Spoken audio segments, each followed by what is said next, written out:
ଆକାଶବାଣୀ।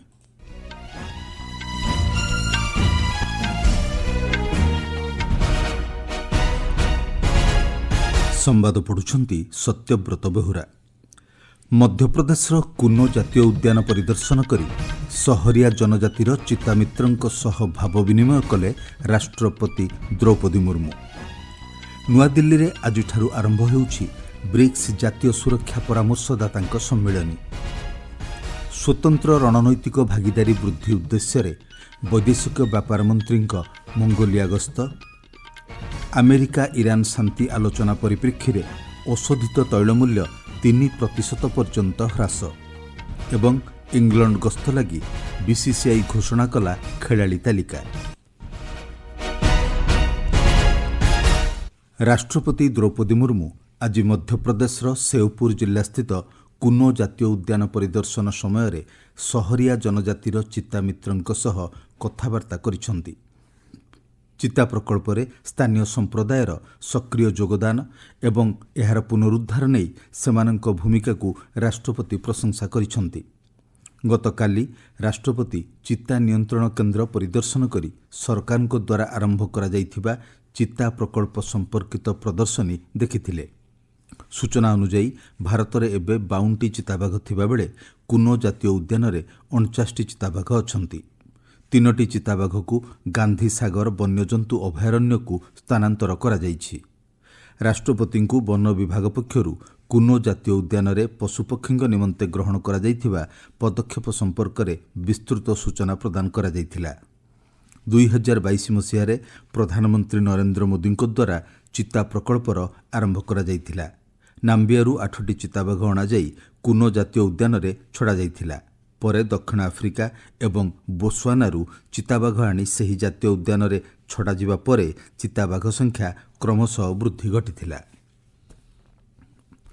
ନୂଆଦିଲ୍ଲୀରେ ଆଜିଠାରୁ ବ୍ରିକ୍ସ ଜାତୀୟ ସୁରକ୍ଷା ପରାମର୍ଶଦାତାଙ୍କ 2 ଦିନିଆ ସମ୍ମିଳନୀ ଆରମ୍ଭ ହେଉଛି। ଜାତୀୟ ସୁରକ୍ଷା ପରାମର୍ଶଦାତା ଅଜିତ ଦୋଭାଲ ସମ୍ମିଳନୀରେ ଅଧ୍ୟକ୍ଷତା କରିବେ। 11ଟି ଦେଶର ଜାତୀୟ ସୁରକ୍ଷା ପରାମର୍ଶଦାତାମାନେ ଏହି ସମ୍ମିଳନୀରେ ଯୋଗଦେବେ।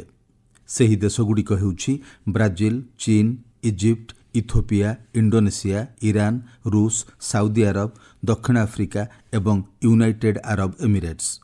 ସମ୍ମିଳନୀରେ ଆଜିର ବିଶ୍ୱରେ ଦେଖାଦେଉଥିବା ଅଣପାରମ୍ପରିକ ସୁରକ୍ଷା ଆହ୍ୱାନଗୁଡ଼ିକ ବିଷୟରେ ଆଲୋଚନା କରାଯାଇ ଏହାକୁ ପ୍ରତିହତ କରିବା ଦିଗରେ ନୂତନ ପ୍ରଯୁକ୍ତିବିଦ୍ୟାର ବ୍ୟବହାର ସମ୍ପର୍କରେ ଆଲୋକପାତ କରାଯିବ। ବିଭିନ୍ନ ଦେଶର ପ୍ରତିନିଧିମାନେ ସାଇବର ସୁରକ୍ଷା, ଡିଜିଟାଲ ଆହ୍ୱାନ ଏବଂ କୃତ୍ରିମ ବୁଦ୍ଧିମତ୍ତା ପରିଚାଳିତ ଆହ୍ୱାନଗୁଡ଼ିକ ଉପରେ ବିସ୍ତୃତ ଭାବେ ମତ ବିନିମୟ କରିବେ। କିଛିଦିନ ପୂର୍ବରୁ ବ୍ରିକ୍ସ ଯୁଗ୍ମ କାର୍ଯ୍ୟକାରୀ ଗୋଷ୍ଠୀ ପକ୍ଷରୁ ଆତଙ୍କବାଦ ବିରୋଧୀ ଓ ସୁରକ୍ଷା ସମ୍ବନ୍ଧୀୟ ଆଲୋଚନା ପୃଷ୍ଠଭୂମିରେ ଗ୍ରହଣ କରାଯାଇଥିବା ପ୍ରସଙ୍ଗଗୁଡ଼ିକ ନେଇ ମତ ବିନିମୟ କରିବାର କାର୍ଯ୍ୟକ୍ରମ ରହିଛି। ବୈଦେଶିକ ବ୍ୟାପାର ମନ୍ତ୍ରୀ ଡକ୍ଟର ଏସ୍ ଜୟଶଙ୍କର 2 ଦିନିଆ ମଙ୍ଗୋଲିଆ ଗସ୍ତରେ ଯାଇଛନ୍ତି। ସାମାଜିକ ଗଣମାଧ୍ୟମ ପୋଷ୍ଟରେ ଡକ୍ଟର ଜୟଶଙ୍କର ଭାରତ ଓ ମଙ୍ଗୋଲିଆ ମଧ୍ୟରେ ସ୍ୱତନ୍ତ୍ର ରଣନୈତିକ ଭାଗିଦାରିତା ବୃଦ୍ଧି ନେଇ ଆଶାବ୍ୟକ୍ତ କରିଛନ୍ତି। ଏହି ଗସ୍ତ କାଳରେ ବୈଦେଶିକ ବ୍ୟାପାର ମନ୍ତ୍ରୀ ମଙ୍ଗୋଲିଆର ନେତୃତ୍ୱଙ୍କ ସହ ଆଲୋଚନା କରିବେ ଓ ତାଙ୍କ ପ୍ରତିପକ୍ଷଙ୍କ ସହ ବିଭିନ୍ନ ପ୍ରସଙ୍ଗ ନେଇ ବୈଠକ କରିବାର କାର୍ଯ୍ୟକ୍ରମ ରହିଛି। ଗସ୍ତର ଦ୍ୱିତୀୟ ପର୍ଯ୍ୟାୟରେ ବୁଧବାର ଏବଂ ଗୁରୁବାର ଦିନ ବୈଦେଶିକ ବ୍ୟାପାର ମନ୍ତ୍ରୀ ଦକ୍ଷିଣ କୋରିଆ ଯିବାର କାର୍ଯ୍ୟକ୍ରମ ରହିଛି। ଏହି ଗସ୍ତ କାଳରେ ଡକ୍ଟର ଜୟଶଙ୍କର ଦକ୍ଷିଣ କୋରିଆର ବୈଦେଶିକ ମନ୍ତ୍ରୀ ଚୋ ୟୁଙ୍କ ସହ ଦ୍ୱିପାକ୍ଷିକ ଆଲୋଚନା କରିବେ। ସେଠାରେ ଜେଜୁ ସମ୍ମିଳନୀରେ ଶାନ୍ତି ଏବଂ ପ୍ରଗତି ସମ୍ପର୍କିତ ପ୍ରସଙ୍ଗ ଉପରେ ଡକ୍ଟର ଜୟଶଙ୍କର ଉଦ୍ବୋଧନ ଦେବାର କାର୍ଯ୍ୟସୂଚୀ ରହିଛି। କତାରର ଏକ ପ୍ରାକୃତିକ ଗ୍ୟାସ୍ ରପ୍ତାନୀ ଭିତ୍ତିଭୂମି ସ୍ଥଳରେ ବିସ୍ଫୋରଣ ଘଟି 54 ଜଣ ଗୁରୁତର ଆହତ ହୋଇଥିବା ବେଳେ 18 ଜଣ ନିଖୋଜ ଅଛନ୍ତି। ସୂଚନା ଅନୁଯାୟୀ ଗତ ରାତିରେ ସେଠାକାର ଏକ ଗ୍ୟାସ୍ ରପ୍ତାନୀ ଶିଳ୍ପାଞ୍ଚଳରେ ବିସ୍ଫୋରଣ ଘଟିଥିଲା। ଫଳରେ ସମ୍ପୃକ୍ତ ଗ୍ୟାସ୍ ଯୋଗାଣ କେନ୍ଦ୍ରରେ ଭୟାବହ ଅଗ୍ନିକାଣ୍ଡ ସୃଷ୍ଟି ହୋଇଥିଲା। କ୍ଷୟକ୍ଷତିର ପରିମାଣ ଏପର୍ଯ୍ୟନ୍ତ ଆକଳନ କରିବା ସମ୍ଭବ ହୋଇନଥିଲା ବେଳେ ପ୍ରକୃତ ଆହତଙ୍କ ସଂଖ୍ୟା ପରେ ଜଣାପଡ଼ିବ ବୋଲି ସେଠାକାର ଆଭ୍ୟନ୍ତରୀଣ ମନ୍ତ୍ରଣାଳୟ ପକ୍ଷରୁ କୁହାଯାଇଛି। ବିସ୍ଫୋରଣର କାରଣ ଜାଣିବା ଲାଗି ତଦନ୍ତ ଆରମ୍ଭ ହୋଇଛି। ଘଟଣାସ୍ଥଳରେ ନିଖୋଜ ଲୋକମାନଙ୍କୁ ଠାବ କରିବା ଲାଗି ଯୁଦ୍ଧକାଳୀନ ଭିତ୍ତିରେ ଉଦ୍ଧାର କାର୍ଯ୍ୟ ଜାରି ରହିଛି। ଆପଣମାନେ ସମ୍ବାଦ ଶୁଣୁଛନ୍ତି ଆକାଶବାଣୀରୁ। ଆମେରିକା ଓ ଇରାନ ମଧ୍ୟରେ ସୁଇଜରଲ୍ୟାଣ୍ଡରେ ଦ୍ୱିପାକ୍ଷିକ ଶାନ୍ତି ଆଲୋଚନା ଶେଷ ହେବା ପରେ ତୈଳ ଯୋଗାଣ ପ୍ରତିବନ୍ଧକ ଦୂର ହୋଇ ଇରାନର ତୈଳ ରପ୍ତାନି ବୃଦ୍ଧି ପାଇବା ଆଶା କରାଯାଉଛି। ତେବେ ଅଶୋଧିତ ତୈଳ ମୂଲ୍ୟ ଇତିମଧ୍ୟରେ 3% ପର୍ଯ୍ୟନ୍ତ ହ୍ରାସ ପାଇଛି। ଆନ୍ତର୍ଜାତିକ ବଜାରରେ ଅଶୋଧିତ ତୈଳ ମୂଲ୍ୟ 2%ରୁ ଅଧିକ ହ୍ରାସ ପାଇ ବ୍ୟାରେଲ ପିଛା $79 ପାଖାପାଖି ହୋଇଛି। ଆମେରିକା ଏବଂ ଇରାନର ବରିଷ୍ଠ ଅଧିକାରୀମାନେ ପ୍ରଥମ ପର୍ଯ୍ୟାୟ ଆଲୋଚନା ଶେଷ ହେବା ନେଇ ଘୋଷଣା କରିବା ପରେ ପଶ୍ଚିମ ଏସିଆ ଅଞ୍ଚଳରେ ଯୁଦ୍ଧବିରତି ସମୟସୀମା ବୃଦ୍ଧି ପାଇବା ନେଇ ଆଶା ପ୍ରକାଶ ପାଇଛି।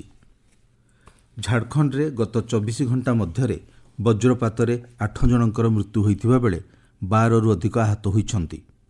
ଝାଡ଼ଖଣ୍ଡର ରାମଗଡ଼, ଗିରିଦ, ଖୁଣ୍ଟି, ଦେଓଗଡ଼, ଧାନବାଦ ଏବଂ ସାହିବବାଗ ଜିଲ୍ଲାରେ ବଜ୍ରପାତ ଘଟି ଲୋକମାନେ ଆହତ ହୋଇଥିବା ଜଣାପଡ଼ିଛି।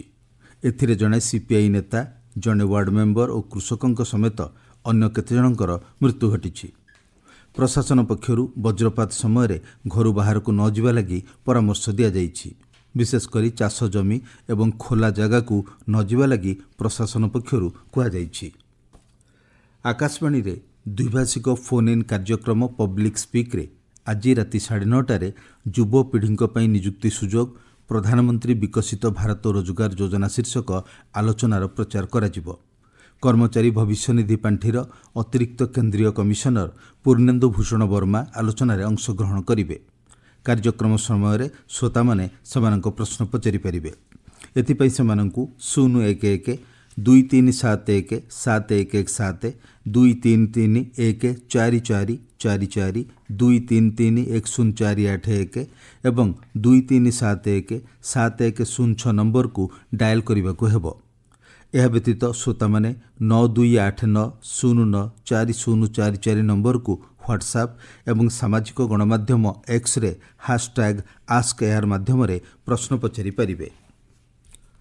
ବିଜେପି ରାଷ୍ଟ୍ରୀୟ ଅଧ୍ୟକ୍ଷ ନୀତିନ ନବୀନ ଖ୍ୟାତନାମା କୃଷି ବୈଜ୍ଞାନିକ ଏବଂ ପଦ୍ମଭୂଷଣ ବିଜେତା ସର୍ଦ୍ଦାରା ସିଂ ଜୋହଲଙ୍କୁ ଲୁଧିଆନାରେ ସାକ୍ଷାତ କରି କୃଷି ସମ୍ବନ୍ଧୀୟ ଆହ୍ୱାନଗୁଡ଼ିକ ସମ୍ପର୍କରେ ଆଲୋଚନା କରିଛନ୍ତି। ଶ୍ରୀ ନବୀନ କହିଛନ୍ତି, କୃଷି କ୍ଷେତ୍ରରେ ଅନନ୍ୟ ଅବଦାନ ଦେଇଥିବା ଜୋହଲଙ୍କ ସହ ଆଲୋଚନା କରି ତାଙ୍କ ମତାମତ ଓ ପ୍ରସ୍ତାବ ଦେଶ ପାଇଁ ଲାଭଦାୟକ ହେବ ବୋଲି କହିଛନ୍ତି। ଏୟାରଫୋର୍ସ ଅର୍ଜନ ସିଂ ମେମୋରିଆଲ ହକି ପ୍ରତିଯୋଗିତାର 7ମ ସଂସ୍କରଣ ବେଙ୍ଗାଲୁରୁର air marshal Amit Singh Bakshi hockey ଷ୍ଟାଡିୟମରେ ଆସନ୍ତାକାଲିଠାରୁ ଆରମ୍ଭ ହେବ। ଆସନ୍ତା ମାସ 3 ତାରିଖ ପର୍ଯ୍ୟନ୍ତ ଏହି ପ୍ରତିଯୋଗିତା ଚାଲିବ। ଏକ ସାମ୍ବାଦିକ ସମ୍ମିଳନୀରେ ଏୟାର ମାର୍ଶାଲ ଏସ୍ ଶିବକୁମାର ସୂଚନା ଦେଇ କହିଛନ୍ତି, ଦେଶର 16ଟି ଟିମ୍ ଏହି ପ୍ରତିଯୋଗିତାରେ ଭାଗ ନେଉଛନ୍ତି।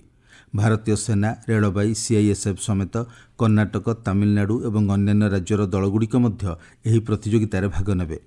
ପ୍ରଥମ ଥର ପାଇଁ ବେଙ୍ଗାଲୁରୁରେ ଏହି ପ୍ରତିଯୋଗିତା ଅନୁଷ୍ଠିତ ହେଉଥିବା ବେଳେ ମଧ୍ୟପ୍ରାଚ୍ୟରେ ସୃଷ୍ଟ ପରିସ୍ଥିତି ଯୋଗୁଁ ବିଦେଶର କୌଣସି ଟିମ୍ ଏଥିରେ ଭାଗ ନେଉନାହାନ୍ତି। ସୂଚନା ଅନୁଯାୟୀ ପ୍ରତିଯୋଗିତାର ପୁରସ୍କାର ରାଶି 7,51,000ରୁ 26,25,000 ଟଙ୍କାକୁ ବୃଦ୍ଧି କରାଯାଇଛି। ଆଗାମୀ ଇଂଲଣ୍ଡ ଗସ୍ତ ପାଇଁ ଭାରତୀୟ କ୍ରିକେଟ କଣ୍ଟ୍ରୋଲ ବୋର୍ଡ BCCI ପକ୍ଷରୁ 15 ଜଣିଆ ଦିନିକିଆ ଦଳ ଘୋଷଣା କରାଯାଇଛି। ଏହି ଦଳରେ ବିରାଟ କୋହଲି ଏବଂ ଜସପ୍ରୀତ ବୁମରାଙ୍କ ଭଳି ବରିଷ୍ଠ ଖେଳାଳିମାନେ ସାମିଲ ହୋଇଛନ୍ତି। ଆସନ୍ତା ମାସ 14 ତାରିଖରୁ ଆରମ୍ଭ ହେଉଥିବା ଦିନିକିଆ ମ୍ୟାଚ୍ରେ ସୁମନ ଗିଲ୍ ଅଧିନାୟକ ଏବଂ ଶ୍ରେୟସ ଆୟର ଉପ ଅଧିନାୟକ ଦାୟିତ୍ୱ ତୁଲାଇବେ।